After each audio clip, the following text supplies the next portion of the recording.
W ramach promowania gry Team Fortress 2 Valve chciało wykonać serię 9 filmów skupiających się na każdej z klas, która jest dostępna w grze.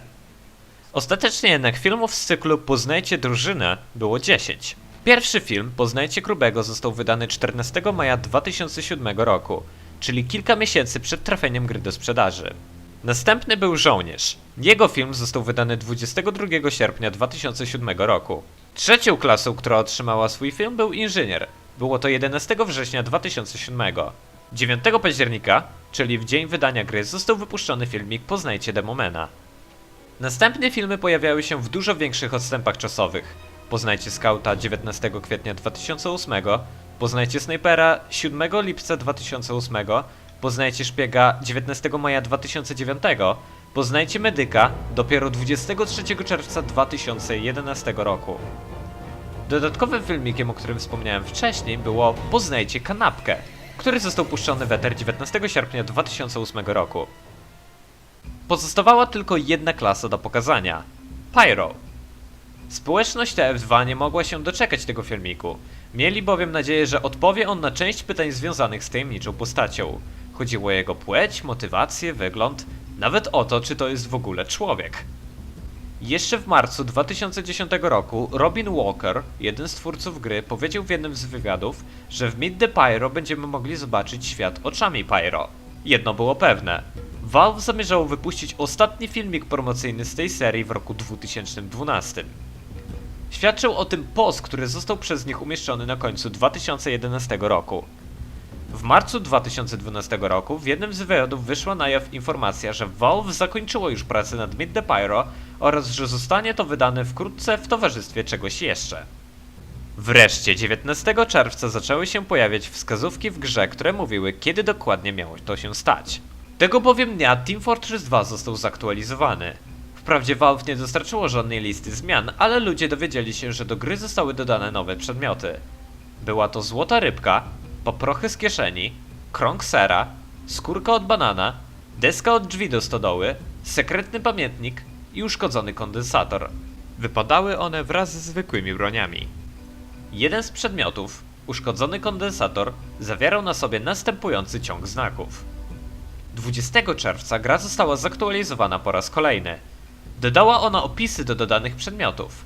Jednak opisy te dało się zobaczyć dopiero wtedy, kiedy miało się wyekwipowany na sobie specjalny zestaw przedmiotów pod nazwą Wykluczając Niemożliwe, co jest oczywiście nawiązaniem do detektywa Sherlocka Holmesa.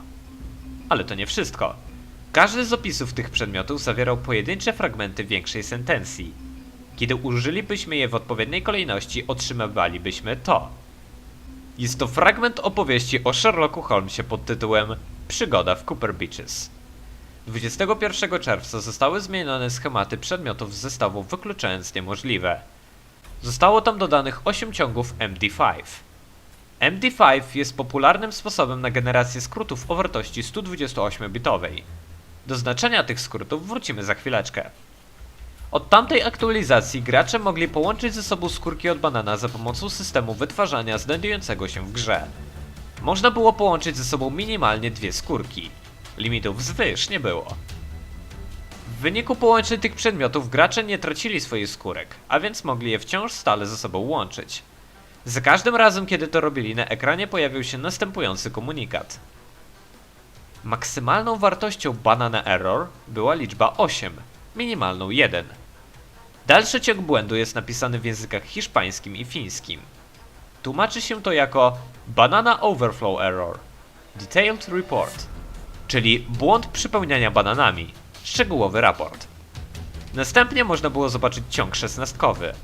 Ciągi różniły się od siebie w stosunku do graczy, którzy kraftowali bananowe skórki, choć sam numer wiadomości pozostawał ten sam.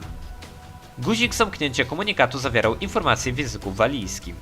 Ludzie zaczęli się szybko gromadzić w celu rozwikłania tego ARG i błyskawicznie ustalili, że niektóre z tych kodów błędów odpowiadały obrazkom PNG. Ciąg szesnastkowy miał być dalszym ciągiem tego zapisu. Jednak tylko 8 zapisów mogło mieć jakąkolwiek wartość. W jaki sposób można było sprawdzić które?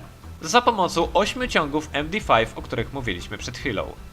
Po wykorzystaniu ich jako tak zwane sumy kontrolne, udało się wyodrębnić 8 prawidłowo złożonych obrazków. Każdy z tych obrazków to był kod QR.